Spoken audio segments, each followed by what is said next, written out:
What's up, everybody? Thanks for checking out Higher Thought Gaming. We are going to be here with another tier list after patch 10, and we are going to get straight into this one, guys, and we are going to start right here with the sniper. Overall, he is a strong class. He has a great ability with his cloak. Also, he has a good perks to help with contested health. He has good perks like his cheat death. He has great perks to gain back his nades. And just overall, he has a lot of fun perks to use on the class. And we're considering that he's not bugged like he is right now. I would put him in B tier. Now, even though all the good things I did say about the class, why I'm putting him in B tier is going to be for the fact that, for one thing, his cloak, his ability, that is fantastic. And you're going to be in it, definitely if you're a high tier player, a lot throughout your operation.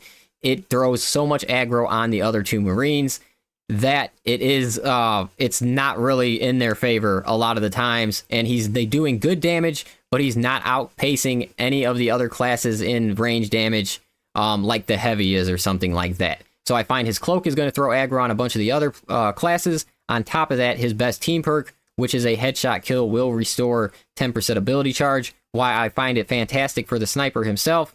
A lot of classes may not be running bolt weapons, they may not be getting headshots because of that, so they will not be able to take advantage of a good team perk, but they just won't be able to get headshots.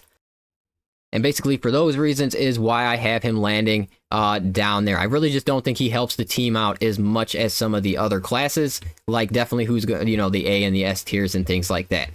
So next up, we are going to, and trust me, I'm a sniper main guy, and so I'm not trying to hate or anything, but that's just how I feel where he sits in the game right now. And be prepared for a nerf, because whatever that bug is going on, it's probably something that is going to be coming to the game. All right, next we will be looking at the assault, and with the assault, I am going to throw him at the B tier. I'm going to throw him in the B tier right there with the sniper. I think his DPS is one of the top in the games, definitely, yeah, he can dish out some damage extremely quickly to very high level target enemies and do a ton of it. So that is basically why he's landing in B tier. He now has a slower contested health fade, so that makes him much stronger in the aspects of surviving. So that's why I'm not throwing him in like an average type of class anymore. I think he is above average. Yeah, and he feels nice to play right now, guys. I think he still struggles against chaos enemies and needs help with them, but I think it's mostly due to not having a primary weapon. So, yeah, B tier for the assault.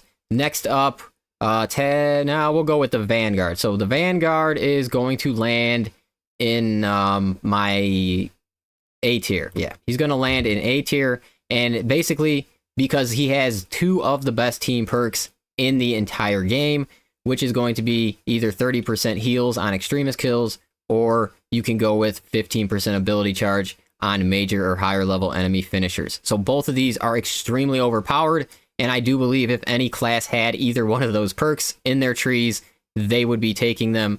They are that good. So I really I like how the assault's playing right now. His executioner build is one of his top ones. It feels really good. You get a hold of the grapple. Once you learn how to use it properly and get off your AoEs and things like that, he becomes extremely deadly. I would say his main struggle is boss damage, and that's why he's really not hitting my S tier. Like, his overall just DPS damage per second is a little lower. Like, he can do a ton of damage throughout the operation. I just feel like things with extremely high hit points and definitely like terminus enemies, that's where he kind of struggles at. Not saying he can't do it, but that is why he's not peaking up into my S tier, is mostly because of the damage and just what some other classes can really do damage-wise in the game compared to him. All right, and next up, which this one I'm kind of struggling with, guys, the tactical. So I'm either putting him very high B tier or I'm putting him A tier with the Vanguard. Because it's his survivability, guys. When it comes to tactical, survivability is absolutely horrible. He has no survivability perks on his class. He has one knockback resistance perk, and then he has one team perk that can give you 30% increased contested health gain. That is it. And you got to think, the Vanguard his starting perk on his class is 50% increased contested health gain. So that's better than a perk that the tactical has to pick on his actual class. So it's just his survivability. Obviously, his tactical scans are amazing. I almost want to put him in high B, but I think he still has to go in A tier because of those scans, guys. Like, Yeah, I'm going to put him in A tier. He has to go in A tier to me because of his scan and just the amount of damage that can be done to the most important targets in the game. It's really so important. So I think he's teetering on A tier, but I think his overall ability is strong enough to carry him over to an A tier class. Now, you do have to stay alive to scan these things, guys, so you just have to be really on point with your parries, with your dodges, with using your weapons to gain contested health, because that is his main thing. You know, his primary weapons are pretty good with contested health if you pick the right ones, but it's just you take large chunks of damage very quickly because you have like no survivability perks at all. So, but we're still going to throw him in A tier. I do have him probably slightly behind the Vanguard overall, but I think both of those classes are good, and like I said, it's his tactical scans that's holding him up.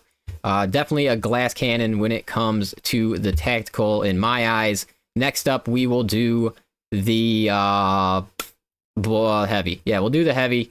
Still reigns in the S tier for me, guys. Like, everything about the class, he has an amazing ability to block range damage, which is very deadly. He has the best, undisputed best primary weapons in the game by a long shot. They do immense amounts of damage, every single one of them. And then also, he has a stomp, an instant stomp that can clear out minorists around him. And with contested health gain being so heavily tied to ranged attacks, he is just going to have some of the best survivability. He has good survivability perks on top of that. Damage reduction, he has increased health gains. He is just really been top for a long time here. And when it's coming to our bulwark, he's definitely S tier now, guys. I mean, that shield rush is insane, and I think he is. Yeah, I'm gonna put him top in the game. The shield rush is crazy. It gives you great movement. It stuns a lot of enemies still, even after the nerf. There is nothing but good things I could really say about that addition for this class. On top of that, it makes your anything that you use a shield bash for is more usable now because you're using your shield rush so much. You're always going to have those perks up. So now you can drop things like armored advance and go even more damage because you know you will have knockback resistance because you will be out there shield rushing because it is just that powerful, and you definitely want to work it into your gameplay. And just everything from survivability for the group, being able to fill up contested health, and everything the Bulwark can really do, I think right now in patch 10 puts him in the top of the because he has access to the power fist, so he can do an insane amount of damage with those things. So all that tied together makes me feel like the Bulwark is the top class in the entire game right now. So you guys let me know what you think, what classes you have sitting in what tiers, what I got right, what I got wrong. Really, there is no right and wrong when it comes to the tier list. This is just my overall opinions, and I am definitely interested in hearing your guys' opinions as well. So I do appreciate you guys checking out this video, and I will catch you on the next one.